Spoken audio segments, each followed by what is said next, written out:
Hi, my name is Brittany Wongan, and I'm a design major at Arizona State University. I'm here to present to you my exhibit on wildlife trafficking. So, for my exhibit, I chose a color palette of greens, maroon, and ivory, as these all have a really nice contrast and really make the text pop on the page. For my title, I used Despina Pro, as this was a slightly distressed typeface, and this is really good at portraying the emotion I was looking for. The subtitle is Neither Confirm Nor Deny. It's a textured typeface, and this really pushes out the emotion of, I would say, anxiety, or this is a problem that needs to be taken care of right away. I used a similar typeface on all of my subheadings to keep that distressed vibe going throughout the entirety of the project. I used a very clean Futura book body typeface to enhance legibility to make sure viewers were able to clearly read this as they are passing by in a short amount of time. I used an image and I altered this image to do a double exposure to add the ivory products that are coming from this animal, just to kind of really show what we're doing to these animals. I proceeded to add animal silhouettes. This I wanted to enhance more on the act that they're disappearing. That's why I didn't add actual pictures of animals. The silhouette, I feel, is more of a clearer message. I added a Why It Matters section just to showcase that this is a $20 billion industry and it is very much alive. And I wanted to enhance this a little bit more with my interactive panels, such as the Touch to Understand panels. I decided to use them as sliders. I originally had them open up as books. However, I didn't like the way that this turned out, so I felt a nice slide would modernize the exhibit. Underneath, I have another interactive exhibit. It's a QR code where you can scan and you can actually sign up and pledge to be aware of the animal products you're consuming and really limit those. As you can see here, I have my shirt on with the animal print that has zero animal product in it.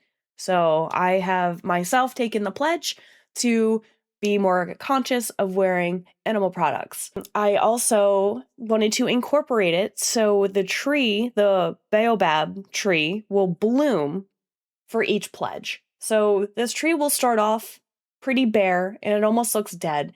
And for every pledge, a new leaf will kind of pop up and the tree's going to start to bloom. So by the end of the exhibit, hopefully with enough pledges, the baobab will be in full bloom.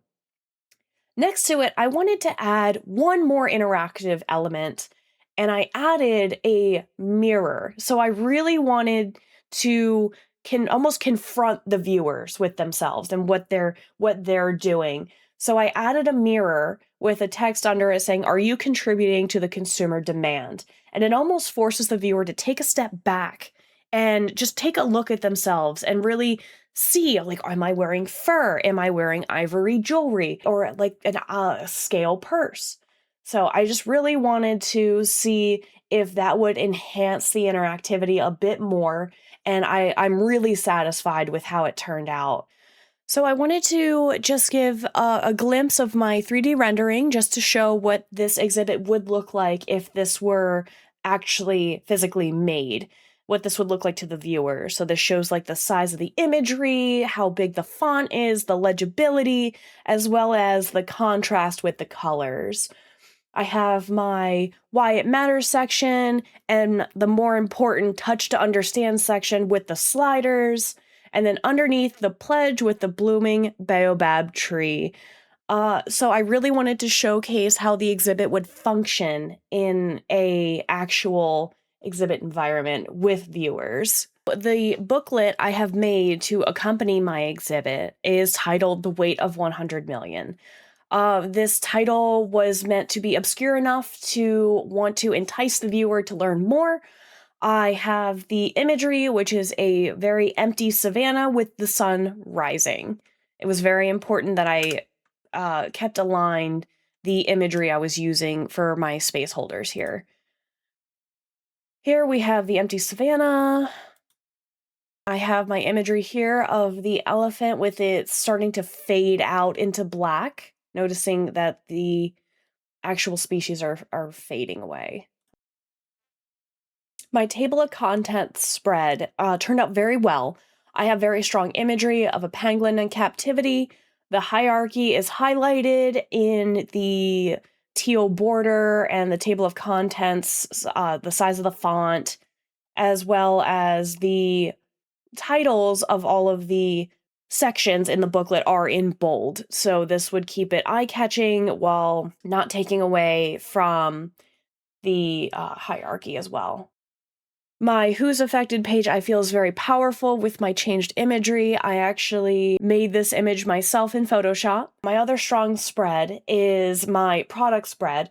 I wanted to make sure that I kept this connected with the later spreads of the clock exhibit that we have done. So this spread was a bit challenging as this was the clock exhibit as well as my section of the clock exhibit.